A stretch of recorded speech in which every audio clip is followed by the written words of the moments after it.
Hey guys, so I just came back from my afternoon walk. I try to do afternoon walks every single day because I work from home. And I was thinking about the last time I shared my how much I make from rental properties video, and I realized it was actually October last year. Today is October 25th, and I figured why not do another video now that I have an additional rental property in the mix and just share with you the numbers. I have my trusted laptop here on my lap, and I'm going to be doing a screen record and walking you through the tracker that I use to help me track the expenditures for each of my rental properties. So if you're new around here, hi, my name is Miranda, and on this channel I share everything personal finance. I cover budgeting, saving, and investing.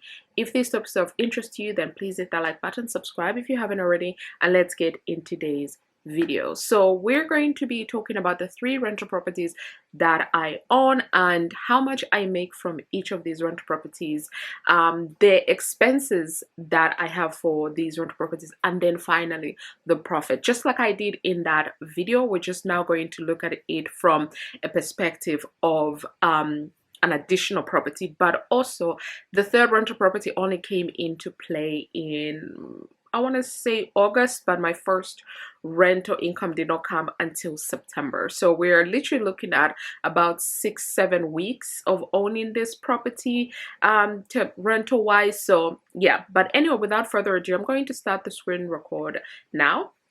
And as you can see, it's a very simple budget tracker in an annual view. This time I'm showing you the January to December view. Normally I would show you April to April because that's how I normally track. It helps me when I'm sending things to my accountants, but also for my personal view of things, I like to also have an annual copy as well. So if we start off first with the income, like I said, I do have 3 rental properties.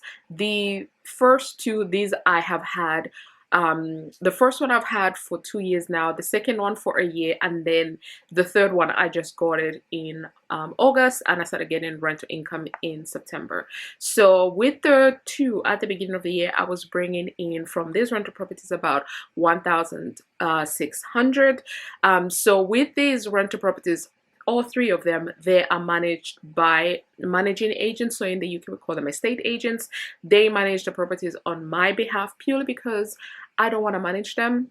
The type of lifestyle that I lead does not allow me enough time, and I don't want to be a nuisance to my tenants because I want them to have 24-hour availability, which I know I cannot provide. I mean, my phone goes on do not disturb at 7 p.m. So if something happens after those hours, it's between them and God, so better for me not to be involved and use a management company. So that's why I have a management company to help me with that. But yeah, I was bringing in 1,600 at the beginning of the year. As of September, I brought in 2,600, 31 and 75 pence. The 31 and 75 pence is just something that ended up happening, and I won't go into detail with that. But one thing I do want to focus on is each of the rental properties that I have comes with own management fee.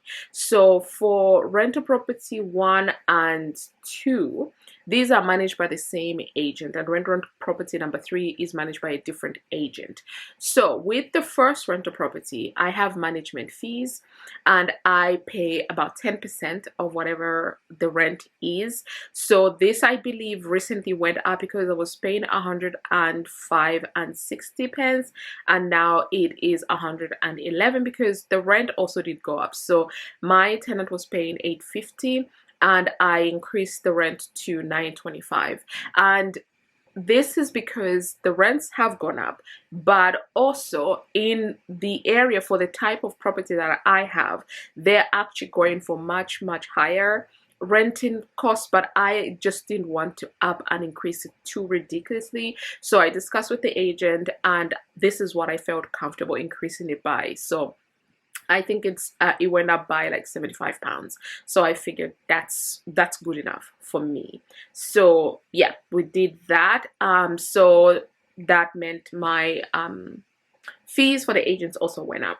Then I have a mortgage on this property, which is the same. It's an interest-only mortgage, so I pay £434.91 every single month. Then for landlord insurance, you see as from July onwards, I blocked this out because the individual one is not coming out, and I'll talk about it in a second why this is grayed out, because you see it in the second rental property as well. I have landlord insurance, and this I also need to move this in the next template that I create, because even though I call it landlord insurance, this is actually more my insurance that I have for, what is it called, actually no, it was a life insurance type that I had, and I ended up closing that one as well, because yes, but they charged me, and for 2 more months. They took that long to close it down. So yes, that's that one. I'll talk about it in a second. Then I've got landlord care. So my first rental property has a boiler, so I have landlord home care for that. So they service the boiler, they fix it if there's any problems, and all of that good jazz. So I was paying £19.30. First it was like £18, then it went up last year and it's gone up this year as well, and I'm now paying £20.91. Then I bought a fridge or washing machine for my first rental property, and I pay insurance for that as well, and this is just a consistent £6.39. So overall, in terms of the costs for running my first rental property, it's roughly £670 and all of that good jazz. I had £850 before, but now it's £925, so I'm making a little bit more. But yeah, so this is how much it cost me to run the first one. But like I said, I now earn £925 from this rental property. From the second rental property, I have management fees of £81. I think this is either 9 or 10% of the £750. I can't really remember. And then I've got a mortgage. I was lucky with this one. The mortgage is quite low compared to the mortgage for my first rental property. So yeah, and then I've got landlord life insurance, which I also closed down in September. Well, I closed it in July, but they didn't make it effective until like September, so I ended up paying 2 more months. And then this is a flat that has leasehold on it, so I pay leasehold. I don't have service charges, just leasehold fee, I'll call it. Yeah, so that was £70, but actually when they recalculated it should have been 80, so I'm paying £80 every single month. So for this property I'm spending over £500, and like I said, I charge $750, but and then I spend about $500, so I'm having a good profit in my opinion. So yeah, if I wanted to, I could keep all of the money that I make from this rental property and just cash flow these properties from my salary, but I choose not to, because I always make sure my properties can self-fund themselves, and these do. The third rental property came in, like I said, in August, but the first rent did not come in until September. So with this one, the management fee for now is £54, but it's actually, I got a discount to go with this management company, which I'm trying out. It's not my favorite, but it's the one I'm trying out. They were like, okay, we'll give you a 3-month discount, right? So September through to November, I'll just be paying £54. And then from December onwards, we'll go back to the right amount of 112.80 is what I'll be paying. The mortgage for this rental property is quite high, because I bought this during the highest spike in interest rates. So anyway, and then it has also buildings and contents insurance, which I am paying for. For the month of October, I paid a little bit more because I got the property August, so and I didn't set up everything that I needed to set up with them in September, so they ended up charging me in October twice, but normally it should be £36. And then this house has also got a boiler. This is the second rental property, is all electric, so no boiler, but the third one also has a boiler, so that has home care, which they quoted me £16.63 a month. So for this rental property, I am spending about over 800, just under £830 for this one.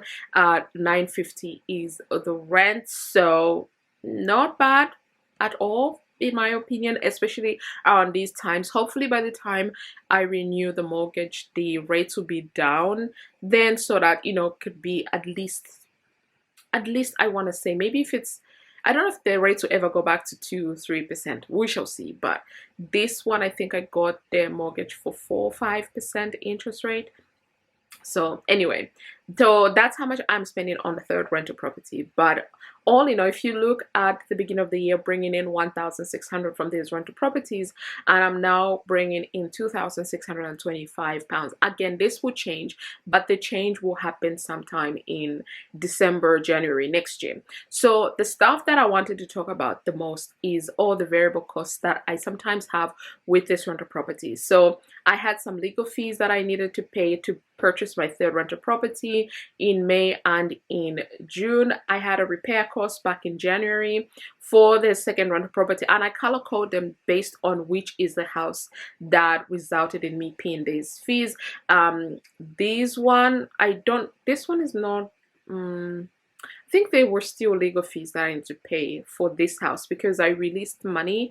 I thought I was going to release from the first one actually, so let me change this because it should reflect the right property, which is yes.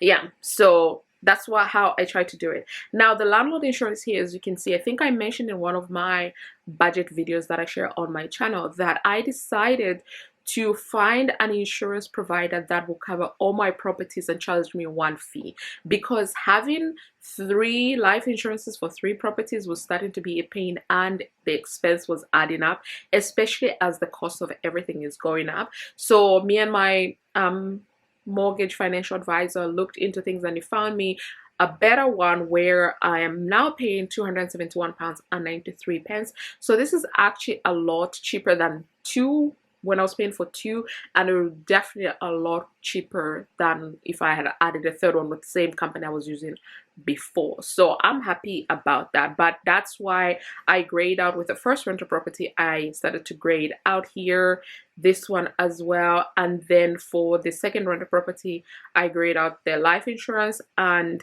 for the third rental property I never even bothered creating a line because it was being included in this £271. So I got it when I got the third rental property. So yeah, for the month of September we had a number of costs, and October actually I do have another cost that I need to add, which is I need to add £50 because the boiler for the third rental property, actually not just £50,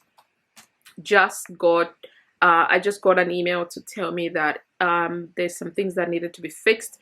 So this is something that I need to look into, and any of the monies that I've been saving from the other months is what I'm going to use for this, because if I add all of this up, especially with the accountants, oh my god, the accountants, thanks to the accountants, I don't have any money that I'm saving this month for my rental properties because I had to pay my accountants, and it's not 540, it's 560 that I have to pay the accountants.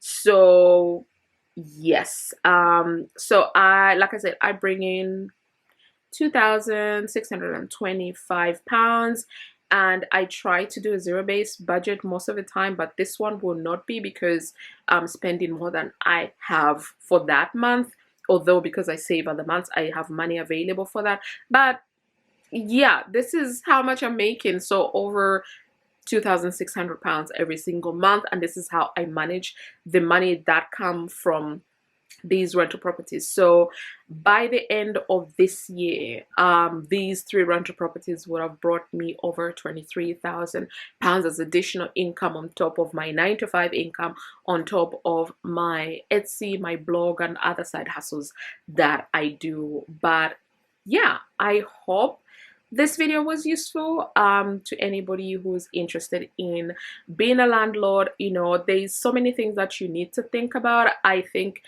most people, when they think about being a landlord, are just thinking, oh, they'll just focus on paying the mortgage and that's it. There are additional costs. At least the way I have set up my properties is, you know, I have covered them with a lot of insurances, and I have somebody managing. Yes, I could have an additional £100 for my first rental property if I managed it myself, but child, I don't have time. So this is why I hire companies that can take care of that. Maybe this will change in the future, but for now I'm okay with the current setup that I have. So hope you enjoyed this video. If you did, don't forget to check out these other rental property videos that I have in a playlist that I call rental properties for your enjoyment. And I'll see you guys in my next video. Bye.